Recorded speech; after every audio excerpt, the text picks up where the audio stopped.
So stay where you are. Do not break the stillness of this moment. For this is a time of mystery. A time when imagination is free and moves forward swiftly, silently. This is the haunting hour.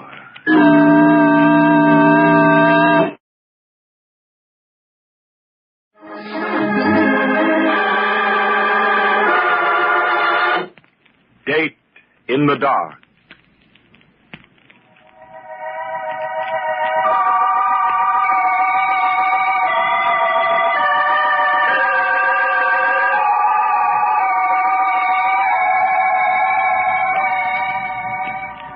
Midnight. Midnight in the metropolis. Town of 1,000 moods and contrasts. Of wealth and lightness and laughter. Of poverty, heartbreak, and tears. Of shadowy people and dark, dark things. Big city. Hard-boiled and tender. Weak and mean and cheap without dignity. And great and proud and powerful. And the metropolis at midnight, filled with the high spirits of joy seekers, revelers who give way to the goodness of living, or try to forget the badness of living. Midnight that is brooding, sinister. The sounds of the big city at midnight, the squeaks and roars of taxicabs, the rumble of trucks, the moan of river boats, and underground, the subway. And under and above, the sounds of the people, shrill, ribald, futile. But there is quiet, too, in the teeming city at midnight. The quiet that is broken by the wail of a child, the rattle of a snore, or, as in the home of Earl Breton, a private detective, and his partner, Owen Bailey, called the Professor, the telephone rings, and the Professor answers it. Hello? Earl Breton? No, this is Mr. Bailey, Breton's partner. Who's calling? This is Bill Henderson. Is Earl there? Just a moment.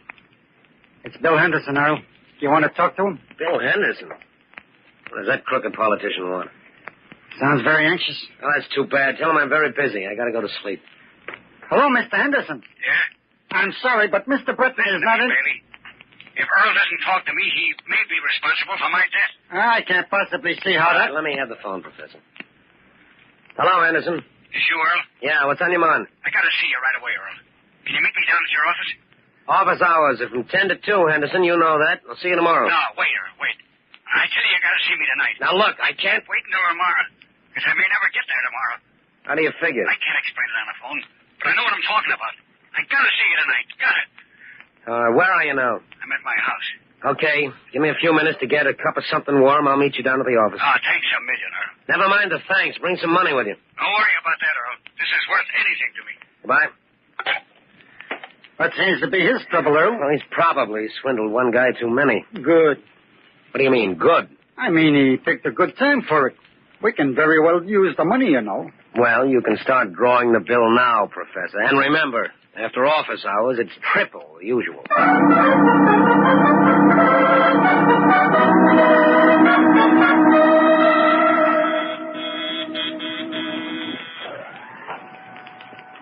Here comes the elevator now, Earl.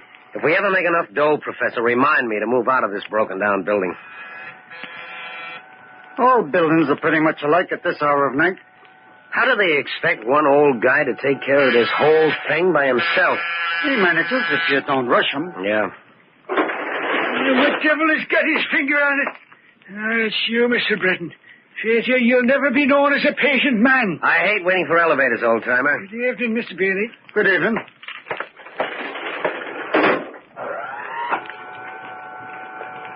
You've got lots to do around here, haven't you? Sure. I've got to make the rounds, you know.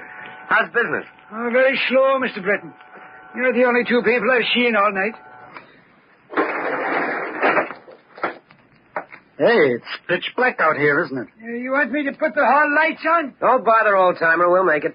It might help if you throw your flashlight beam down the hall. Oh, sure thing. How's this? That's fine.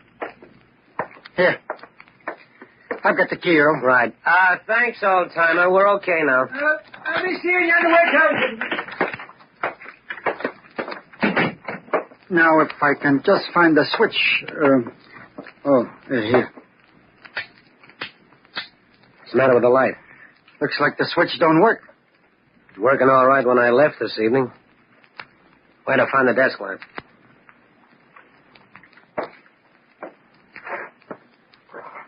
Find it, Earl? Yeah. You didn't take the bulb out of this lamp, did you, Professor? Of course not. I've got an idea, Professor, that we have company. You're a very smart chap, Breton. Who's that? Just stay where you are, both of you, and don't ask any questions. Mr. Breton knows that those lights are not out by accident, but if either of you makes a false move, there could be one. What are you looking for? Information. And why keep us in the dark? There's enough light for me from that street lamp shining in your window. I can see you both. What do you want to know? I understand, Breton, that you got some new dope on the Kennedy murder. Am I right? Kennedy murder? Why, the police gave Kennedy up as a suicide 5 years ago. What would I be... Stay where you are, Breton. I told you I can see. Yeah, sure. Seems kind of... Yeah, I guess our visit is a little touchy, Professor. You didn't believe that I could see you. Next time, I won't miss. Now, give it to me straight. I told you I don't like the smell of a body that's been buried 5 years, and I ain't digging it up. Now, what else do you want? Mr. Breton, are you in there? Don't make a move. Mr. Breton. Mr. Barry, whatever happened is... Okay, I hope you get a big kick out of beating up a helpless old guy. That was very tough. Very. That Professor, what happened, Earl? Where are you? Right over here where that voice was coming from. He's not here. Maybe he moved over to another corner of the room. Duck behind something, Professor. I'm going to light a match. Careful now, Earl. Well, I'll be there's nobody here. Who's that lying in the doorway? Wait a minute. Looks like the old-timer. Here's his flashlight. I'll turn it on. Here, put him in this chair, Earl. No, it's too late, Professor. He's dead. Dead? That dirty rat-killing a sweet, harmless old man. Wait, what's this here on the floor? Let me see Hotel key. Hotel Markham, room 517. Think that fell out of the old man's pocket? No, that's a mobster's hotel. It's full of gamblers and racketmen. Then that means if we go to room 517, we ought to be able to find out the man who did this. You don't find anybody in that hotel. You smoke them out. Besides, that key might have been stolen just so somebody could plant it here. Don't you see that? Then how are we going to know? The voice, Professor. I'll never forget that voice. I'm promising the old man now that I'll find it. Well, what do we do, Oil? You go find Henderson and tell him we won't be able to see him tonight. I'm going to the Hotel Markham. Meet me there as soon as you're through. In front of the hotel. And what about the old man? On our way out, we'll ring the night alarm. That'll bring the police. But aren't we going to tell him what happened? Right now, Professor, we don't know any more than they do. Come on, let's go.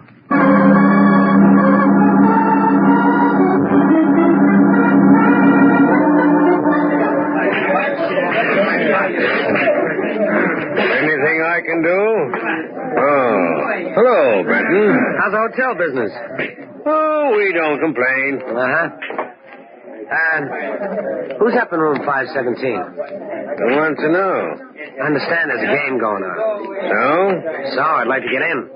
Well, there's a gentleman by the name of Sparrow rented the room. Maybe you know him. That's all I wanted to hear. You can tell my good friend, Mr. Sparrow, I'm coming right up. Don't worry. I will. Oh. By the way, I hear there's a shortage of keys. You still lose many of them? Certainly we do. Every day. That's very interesting. Very interesting.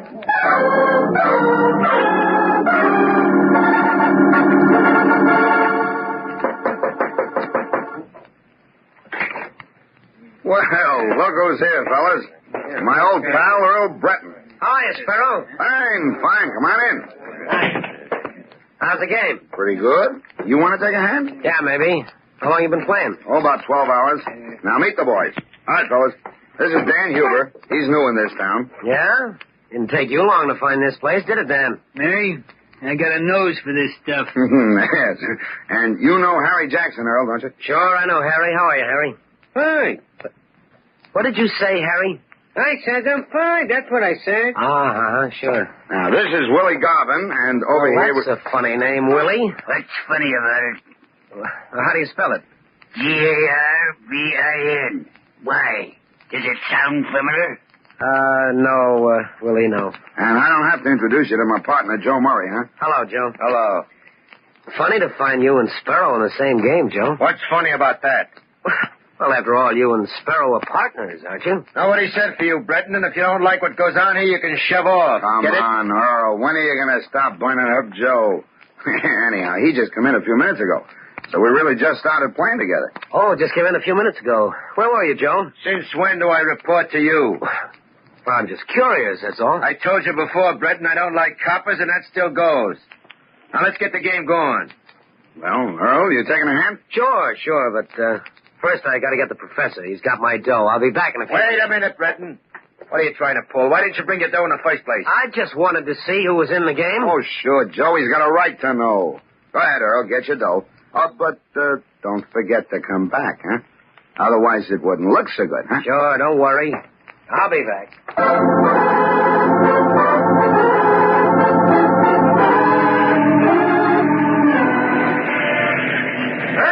I'm over here. Oh.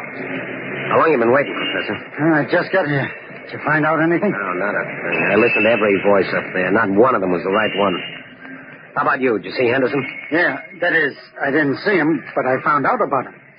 What do you mean, found out about him? Well, when I got there, Earl, there were a lot of people outside the house, and the police were there. Police? What happened? Henderson was murdered.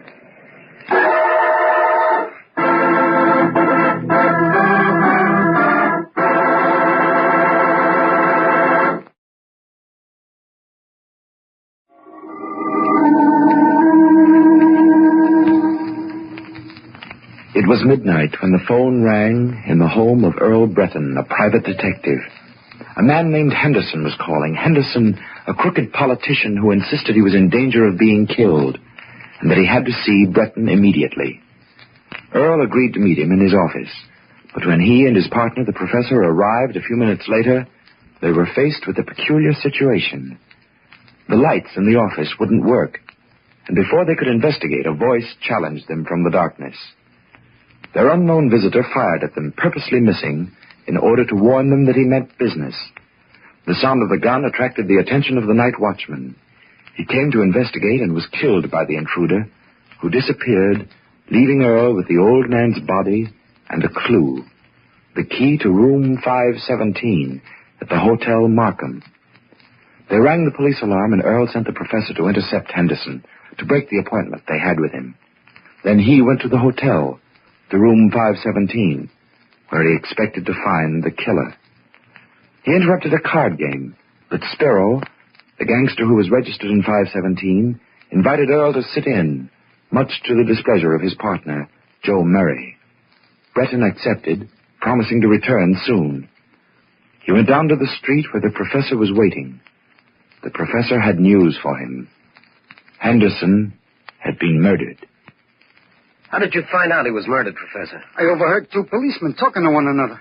Did the cops know you were there? Oh, no. We wouldn't want them to know we was interested, would we? Good for you, Professor. But now that I think of it, Earl, shouldn't we tell the police what we know?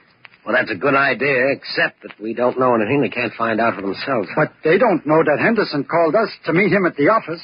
And then when we got there, we met somebody else. And it was that somebody else who killed the night watchman. I know there's some connection between those two things, Professor.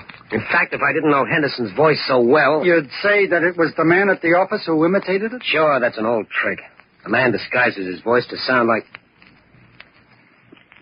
Hey, just a minute, Professor. Why couldn't it be... You mean you actually think that the man we met in the office was the one who called us earlier, and he imitated Henderson's voice? No. That'd be too obvious. The killer's much cleverer than that. But you do think he had something to do with both of the murders? Certainly, if he didn't... How would he know that we were coming down to the office at midnight? He was expecting us. So he must have been with Henderson at the time Henderson called us. If you don't mind my saying so, Earl, it doesn't make sense. Why should this man have bothered to come down to our office just to ask us about some murder case that was over and forgotten 5 years ago? That's just it, Professor. He didn't want that information at all. That was just to throw us off the track. That was why he left the key there when he slugged the old man and disappeared. You mean he actually wanted us to follow him here to the Hotel Markham? Don't you see? He was trying to establish the alibi that he was playing cards in this hotel at the time of the murder. And he could force us to testify as police witnesses that we saw him here. Then why don't we tell that to the police? Oh, Professor, you're slipping. You know the police don't want ideas. They've got their own. Besides, if we don't know whose voice we heard, what can we tell them? Well, at least we can tell them that it was somebody who's up in that hotel room now. Sure. But can we prove it? I guess not. Well, then what can we do? We gotta go upstairs and find out who that phony voice belongs to. But life can be very short in a place like this. I mean, I'm not thinking about me. I know, Professor, I know.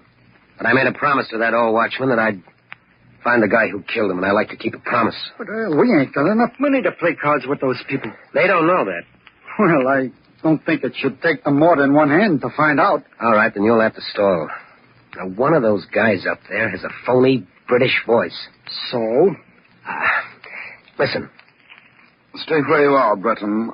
I told you I can see. How's that? If I wasn't looking at you, I'd swear it was the guy in the room. Good. That's all I wanted to know.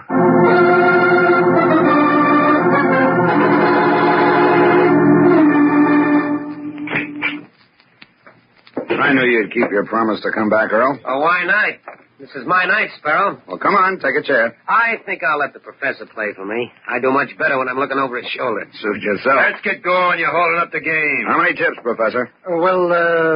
That's up to Earl. Chips? Why, what do you say we start off with $10 worth, Professor? I got a hunch. I guess that's all right. Wait a minute. Who you kidding, Breton? Since when do you figure you can get in on this game for $10? That's just a starter, Joe. I always like to play hunches. But you've got more than that, haven't you, Earl? You know better than to ask me that, Sparrow. Yeah? Let's see. Okay, deal 'em out. Joe, if I didn't know that you just came into this game a little while ago, I'd figure that you were losing plenty. Why? Oh, you're so touchy. I open. $5. Raise your 10. I'm out. Well, playing it safe, Professor. I'd rather not explain my game. Maybe if Joe played it safer, he wouldn't be so worried all the time. Oh, Joe. Joe's got lots on his mind. I don't know, Sparrow. You're Joe's partner. You never seem to worry like he does. What do you mean, worry? Who says I'm worried? I'm just careful, that's all. I don't trust nobody, see? Nobody? You mean not even Sparrow, your own partner? I said nobody. Oh, Joe thinks maybe I talk too much. That's right. I didn't hear you say anything out of place, Sparrow. He thinks I made a mistake telling you he just came into the game a little while ago. I told you to shut up, Sparrow. Oh, come on, Joe. You don't have to be afraid of Earl Breton. He's a cop, and I told you don't have to know nothing. He wouldn't repeat anything he heard up here, would you, Earl? I always play it safe. I think you're all right, Earl. Mind if I stand up? Where you going? I just want to walk around a little bit, stretch my legs. Just don't go looking at any hands. Okay. I'll stand over here by the wall. You're going to let the professor play by himself? Sure. Hey, this is a very interesting electric light switch. You guys don't cut the chatter, I'll blow this game off. Hey, wait a minute. Who put those lights out? Put the lights on. What are you getting so crazy about, Joe? You act as if you just murdered someone. Put up the lights, I said, quick. I'm sorry, Joe. That was my mistake. I didn't know the light switched off this way. Shut up. And you, Sparrow. What was the idea of saying I murdered someone? What are you talking about, Joe? I didn't say anything. Don't give me that stuff. I heard you. You can't fool me with that phony voice you put on. I told you I didn't say anything. Oh, yeah? Well, I happen to know that nobody else but you talks that way. Why did you, dope? Didn't you know that wasn't my voice? Sparrow, if you're trying to pull anything... Okay, Joe. Sparrow's right. Now, don't get sore.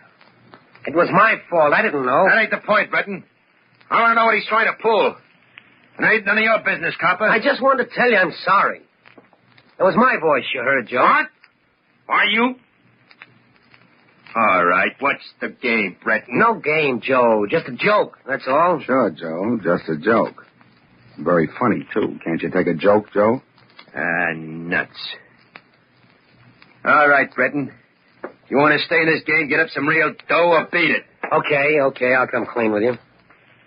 That's all the dough we got with us right now. If you let me go in the next room and make a call, I'll get some sent up here right away. Why, sure. You want to use the phone, huh? Yes, it's right in the next room. Thanks, Sparrow.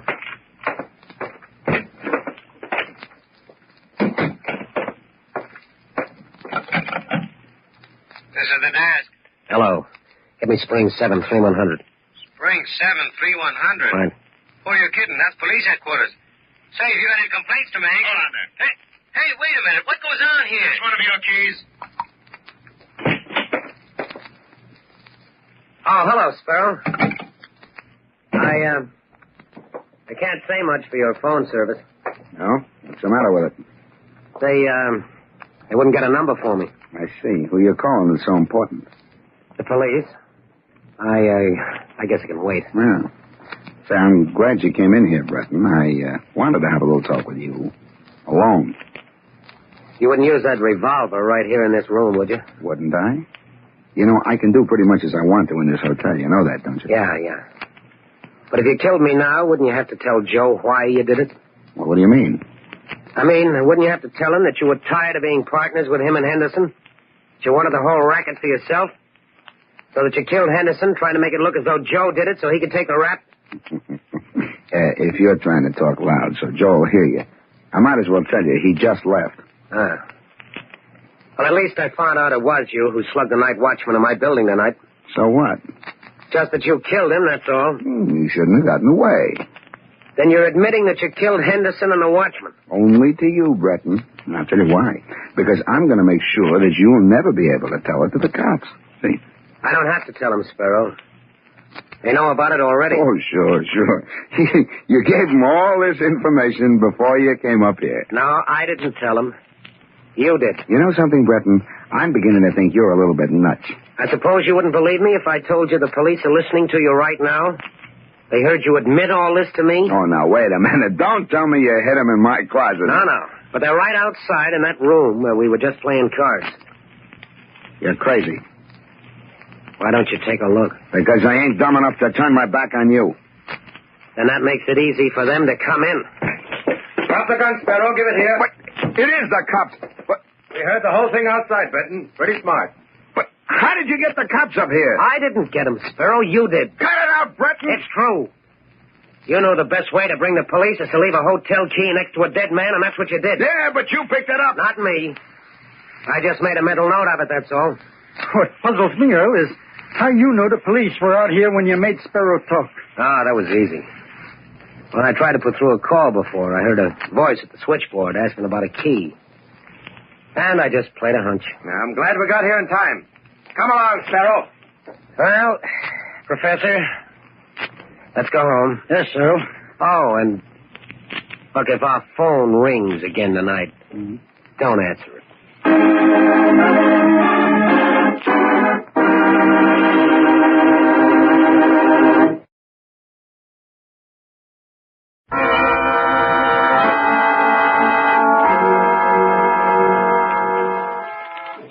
From shadows and stillness, mystery weaves a spell of strangest fascination, charging the mind with doubts and fears.